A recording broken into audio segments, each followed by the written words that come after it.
দেখো, আমরা যারা সাধারণ মানুষ সব সময় উঠতে বসতে ঘুমোতে যা করি না কেন, যে কোনো কাজ করি না কেন, কোনো নতুন একটা পোশাক পরি বা যা করি না কেন, নিজেদের ছেলে মেয়ে মানুষ করার ক্ষেত্রেও সব সময় আমরা একটাই কথা ভাবি। ম্যাক্সিমাম মানুষজন আমরা একটাই কথা ভাবি, লোকে কি বলবে, লোকে না জানি কি ভাববে, লোকে না জানি দেখে কি না কি বলবে, লোক না জানি সমাজ কি না না জানি কি ছিছি না করবে, কি ভালোই না বলবে। আমরা সবসময় যা কিছু করি না কেন, একটা শাড়ি যদি পরি, একটা প্যান্ট যদি পরি, একটা শার্ট যদি পরি, ছেলে মেয়েটা যদি একটা খারাপ রেজাল্ট করে, ছেলে মেয়েটা যদি যে কোনো কিছু করুক না কেন, আমরা কোনো পদক্ষেপ, কোনো পা এক পা এগোলে ভাবি লোকে যদি কিছু বলে, লোকে কি কে কি না বলবে। এই যে লোক, এই লোককে, যাদেরকে নিয়ে আমরা দিনরাত ভাবি, যাদেরকে নিয়ে আমাদের এত চিন্তা, যাদেরকে নিয়ে আমরা কোনো কিছু করতে গেলেই আমাদের মানে ১০০ বার ভাবতে হয় আমাদের। বসে কোনো স্বপ্নের কথা ভাবছি যেটা আমি এটা করব, বা কোনো একটা প্ল্যান মাথার মধ্যে রয়েছে, আমি এটা করব এটা, বা এই পথে এগোবো। লোক এলো, কেউ একজন এলো, যে তোমার চিন্তা ভাবনা, তোমার মাথাটাকে পুরো ঘেঁটে দিয়ে চলে গেল, তোমার মধ্যে টেনশন চিন্তা ভরিয়ে দিয়ে চলে গেল। যে তোমার সারা দিনের সারা দিনের মাথার টেনশন, সারা দিনের অশান্তির কারণ, বা সারা দিনের শান্তির কারণ হতে পারে, বা সারা দিনের তোমার মোটিভেশনের কারণ হতে পারে। এরাই হলো লোক। এই লোক কারা? একটা গল্প, ছোট্ট গল্প, খুব সুন্দর গল্প, মহারাজের মুখে শুনেছিলাম, গল্পটা বলি। একটা ছেলে আর একটা তার বয়স্ক বাবা, মানে পিতা পুত্র, একটা ঘোড়া নিয়ে কিছু জিনিসপত্র নিয়ে তারা এক গ্রাম থেকে অন্য গ্রামে যাচ্ছে, এক জায়গা থেকে অন্য জায়গায়। তা এই হচ্ছে ব্যাপার, ঘটনা ঘটছে এইভাবে। বাবা এবং ছেলে দুজন ঘোড়াটাকে নিয়ে যাচ্ছে হেঁটে হেঁটে। তা রাস্তার মোড়ে 4জন লোক দাঁড়িয়ে আছে, কিছু লোকজন 4-5 জন দাঁড়িয়ে আছে।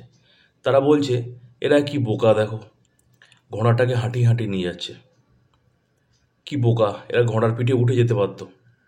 তখন ছেলেটা বলল, বাবা তুমি ঘোড়ার পিঠে বসো, তুমি ঘোড়ার পিঠে বসো, আমি ঘোড়াটাকে ধরে ধরে নিয়ে যাচ্ছি। তোর বাবা ঘোড়ার পিঠে বসলো, ছেলেটা ঘোড়ার লাগামটা ধরে হেঁটে হেঁটে ওরা চললো। কিছু দূর গিয়ে একটা 4 রাস্তার মোড়, সেখানেও বহু লোকজন রয়েছে। তারা বলছে, দেখো, বয়স্ক লোকটা, মানে ওর বাবার কথা বলছে, ছেলেটার বাবার কথা বলছে, কোনো বোধ বুদ্ধি আছে, কোনো কাণ্ডজ্ঞান আছে? বাচ্চা ছেলেটাকে হাঁটিয়ে নিজে কিনা ঘোড়ার পিঠে বসে আছে। তখন ওই বয়স্ক লোকটা বলছেন যে, বাবু তুই ঘোড়ার পিঠে বস, আমি ঘোড়াটাকে ধরে হেঁটে হেঁটে নিয়ে যাচ্ছি। তা বাবা নামলো, ছেলেটা ঘোড়ার পিঠে উঠলো, ওরা হেঁটে হেঁটে চললো। আবার কিছু দূরে গিয়ে একটা রাস্তার মোড়, সেখানে কিছু লোকজন আছে। তারা বলছে, দেখো, বাচ্চা ছেলেটার কোনো বোধ বুদ্ধি আছে, বয়স্ক বাবাটাকে হাঁটিয়ে হাঁটিয়ে নিয়ে যাচ্ছে আর নিজে কিনা ঘোড়ার পিঠে বসে আছে। ছেলে নামলো, ছেলে নামার পর বলছে, বাবা ঘোড়ার পিঠে তুমি বসো।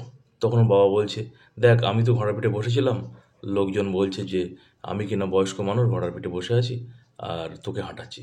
এক কাজ করি, চলো আমরা দুজন মিটেই ঘোড়ার পিঠে বসি, লোকজন কে কিনা ভাববে, কে কি আর কারো কিছু বলার থাকবে না।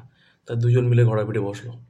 কিছু দূরে যাচ্ছে, যাওয়ার পর রাস্তার একটা মোড় আছে, সেখানে কিছু লোকজন, তারা বলছে, দেখো, এদের বাবা এবং ছেলের দুজনের কোনো বোধ বুদ্ধি, কাণ্ডজ্ঞান বোধ বা সেন্স কিছু আছে?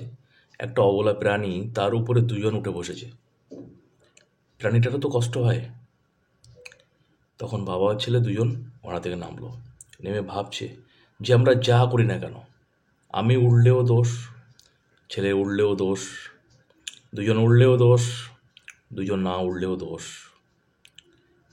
এই হলো গল্পের এখানে শেষ। তাহলে আমরা যা করি না কেন, এই লোক নামক বস্তু বলো, প্রাণী বলো, যা বলো না কেন, এরা কিছু না কিছু সমালোচনা করবেই। একটু ভাবো, পৃথিবীতে এমন কোনো ঘটনা ঘটেছে, এমন কোনো মানুষ আছে যার নামে সমালোচনা হয়নি, যার নামে আলোচনা হয়নি? তাই তুমি সমালোচনা আলোচনার ঊর্ধ্বে কখনো যেতে পারবে না। তাই আমার মনে হয়, নিজের মন যেটা বলবে, নিজের হৃদয় যেটা বলবে, যেটা করে তুমি শান্তি পাবে, যেটা করে তোমার পরিবার শান্তি পাবে, যেটা করলে তুমি শান্তিতে রাতে ঘুমোতে পারবে, সেটাই করো। মনের কথা শোনো, মন যেটা বলবে, মনের কথা শুনেই চলো। এই লোক নামক বস্তু বা প্রাণীটাকে পাত্তা দিও না, সারাটা জীবন শান্তি পাবে না, শুধু ঘুরে ঘুরেই বেড়াবে, আর এই লোকের মন কখনো ভরতে পারবে না, এদের মনে কখনো শান্তি দিতে পারবে না। এরা এরা এমন একটা প্রাণী, এমন একটা বস্তু, তোমার সারাটা জীবন কীভাবে অতিবাহিত হয়ে যাবে, কীভাবে কেটে যাবে, তুমি বুঝতেই পারবে না। সারাটা জীবন এই লোকের মন, লোকের আহ, লোকে কি বলবে এই প্রশ্নের উত্তর খুঁজতে খুঁজতে, এদের মন ভরাতে ভরাতে সারাটা জীবন কেটে যাবে। যে উদ্দেশ্যে মানব জীবন, সে উদ্দেশ্যটাই ব্যর্থতায় পরিণত হবে। তাই এই লোকটাকে সাইড করে নিজের মনের কথা শোনো। যেটা করলে তুমি শান্তি পাবে, যেটা করলে তুমি নিশ্চিন্তে রাতে ঘুমোতে পারবে, তোমার পরিবার শান্তি পাবে, সেটা করো।